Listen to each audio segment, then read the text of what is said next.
Hi everybody, this is Meredith Lego, and I am doing a series of videos on Ascension science. Most of the content that I've received has come through channeling a being called Ascended Master Hilarion, who has basically ascended the reincarnational, the need to reincarnate basically. And I've been able to tap into him through quantum entanglement in order to download, if you will, various lessons on the whole concept of ascending consciousness. Now, the last few videos that I've been doing have been on the actual stages of initiation through ascension. And the last few specifically covered stages 1 and 2. So just as a quick recap before I get into stage 3, stage 1 and 2 has to do more with getting control or management of the physical body, and stage 2 is more control over the emotional body. So he did reference as well that these stages do tie to the chakra systems. And we'll get into that a little bit today with stage 3. So again, if you don't know about the chakra systems, I highly encourage you to do your own research. And then past that, if you're new to this channel, before I kind of get into the content for today, I did want to mention that I highly encourage that you go to the very first video that I started with and start working your way up, because the way that I was taught from Ascended Master Hilarion is basically like a classroom setting in the sense that the topics kind of build upon themselves. So with that, let me get into what he had to share about the third stage of ascension. So I started my channeling session with him, which I tend to do after meditating, is, basically, please describe the third stage of ascension. And I'm actually going to share with you several sessions in which I ask the same question, because sometimes I want to see how similar the responses are, from week to week, or maybe the last time I channeled this one was like 6 months ago, but then I might ask it again 6 months later or something. So his answer is, the minding of the stone is a heavy task, but must be done to ascend consciousness. The third initiation path is one wrought with frustration, for it requires much discernment. During this phase, the mental and will bodies are sharpening. Mental capacity increases, but simultaneously, the being must let go of egoic tendencies and follow the flow of energy. While the being is coming to stand in power, to not be ruled or run through the thoughts, whims, and programming of others, the being must let go of the ego mental body, which seeks to rule through fear and control. Letting go and succumbing to the natural flow of energy can be very difficult for chelas. And if you haven't watched my videos before, chela is nothing more than a spiritual student, basically. This is the point. The mind is trapped in polarity and sees the environment through a place of absolutes. By the end of this stage, polarity has moved into neutral unity consciousness. Discernment is achieved. The ego personality is crucified, and the full awareness of the soul's desires are understood. So let me unpack that paragraph a bit. So first of all, before I get into unpacking, he did say when we started going over the stages of ascension themselves that in many ways they're linked to the chakras. And so this particular ascension stage, if you will, is very much linked to the third chakra in the body structure, which is called the solar plexus chakra. And this is very much connected to our digestive system. So just like our digestive system absorbs and filters energy in the form of food and nutrients into our body, this chakra absorbs psychic information and organizes linear data, helping us form our thoughts that regulate our lives. So that very much is connected to the concept of mental thinking and putting things into a linear fashion so that we understand how to sort of operate in our lives on a day-to-day basis. And so basically, this sort of cauldron of beliefs, if you will, shape like our lives, as I mentioned, our self-esteem, self-confidence, and worldly success. And it's the root for the mental body, the personal body, and willpower. So this is key because he did make reference to this. I mean, he didn't reference the chakra per se, but he did reference these themes at the end paragraph. So I'm going to read that again and then sort of unpack that because it's pretty key. So he said, by the end of this stage, polarity has moved into neutral unity consciousness, discernment is achieved, the ego personality is crucified, and full awareness of the soul's desires is understood. So let me touch upon the personality ego is crucified. So the ego was originally developed as part of our being or our consciousness to help us protect ourselves. It's very much the idea of sort of fight or flight.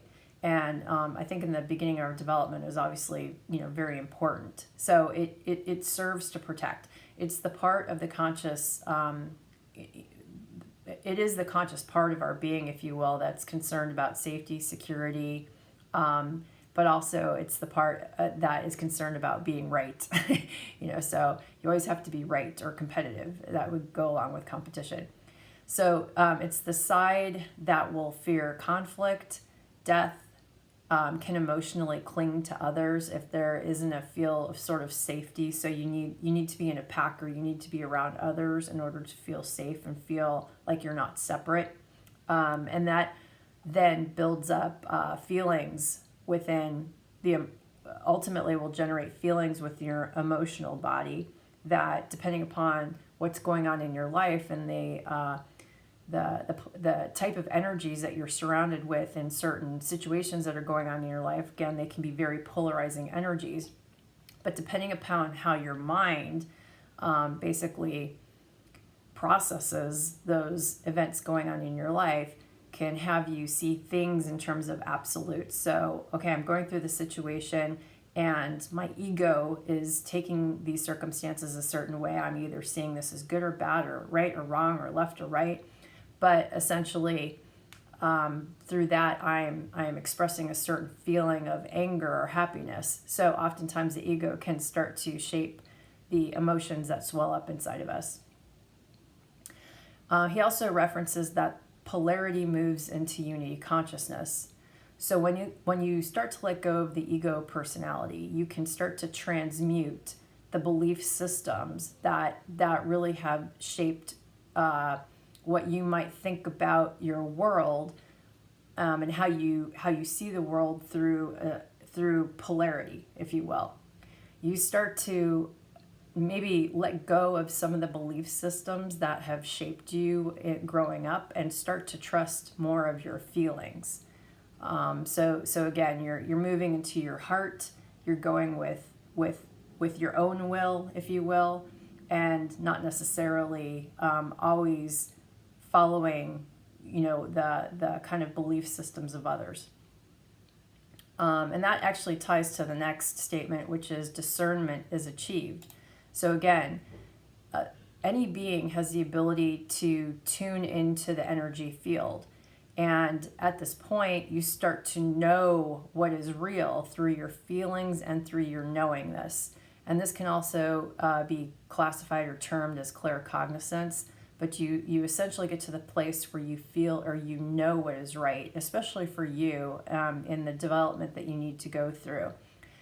You listen to yourself on what is the best path for you, as opposed to always listening to external sources, if you will.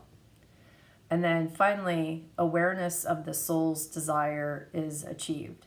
So you stand in your power of what you know to be the right choice for you, not destined to the choice of others.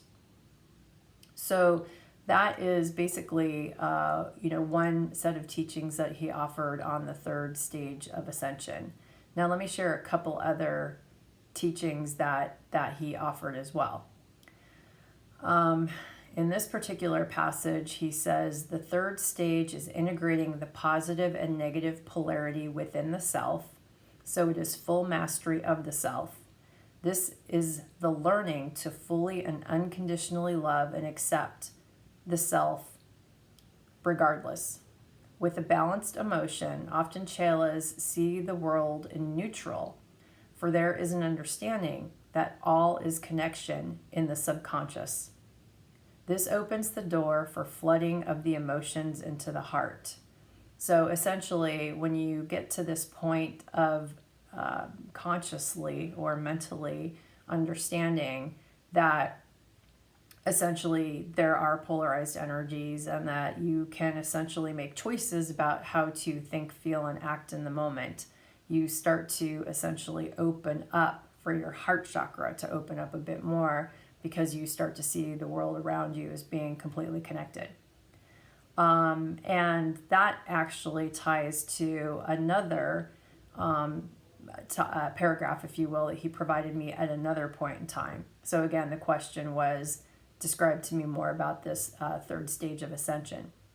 So he says the stage 3 is as I described it, an integration or balancing of energies within the body, mind, emotional, etheric, and of opposite polarities. It is coming to find the love and compassion in all beings, because all that is source energy. I'm not reading this right. So it is coming to find the love and compassion in all beings, because all is source energy and one with you. So again, I think, at the end of this stage, you're essentially, mentally, consciously, if you will, coming to understand that you can, you don't have to let others sort of rule or guide you into how you want to think, feel, and act. You need to start listening to what's true within yourself, and basically, you through that and through the understanding of essentially the fact that really we're all in one quantum field, if you will, realize that there's sort of no good or bad. There's just sort of going through experience. And so you come more to a place of neutrality within, let's say, the thought process, as well as within the emotional body. So that's really all he offered on the third stage of ascension. And with that, I will touch base at a future time to get into the fourth stage. In the next video, I'm actually going to touch upon an important part of the third stage of ascension, which is the process of letting go. Letting go means letting go of the ego personality construct, which in this particular passage, he said, you basically start to crucify the ego personality, which is hard to do. And he gave me a pretty serious download that was pretty long on how it is that you go about doing that. So that will be the next particular video that I do. With that, I hope you enjoyed the content, and if it resonates with you, I encourage you to sign up for alerts of when I post additional videos so that you can continue to learn more. Thanks, bye.